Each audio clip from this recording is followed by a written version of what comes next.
বনের ভিতরে যে হরিণ আছে, পশু পাখি আছে, বন্য শুকুর আছে, এগুলো কিন্তু বন রক্ষা করতে হইলে আমরা দেখা যাবে বন কিন্তু আমরা ধ্বংস করি, বনের গাছপালা কিন্তু আমরা কাটি।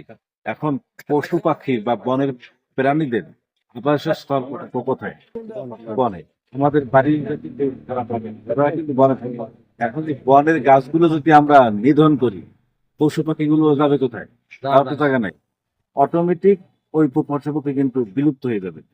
এবং এই প্রকৃতির ভারসাম্য রক্ষা করে কিন্তু এই বন্যপ্রাণী পশু পাখি। আপনি কাকে কিন্তু ময়লা, আমরা কিন্তু ময়লা আবর্জনা ফেলে রাখি, 2-3 দিন থাকলে কিন্তু সেইটা দুর্গন্ধ হয়।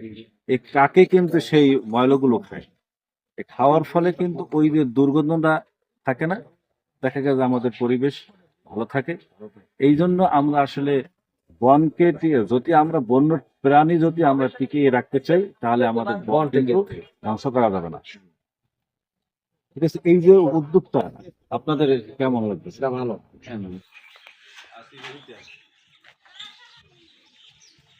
আধা ঘন্টা 1 ঘন্টা লাগবে।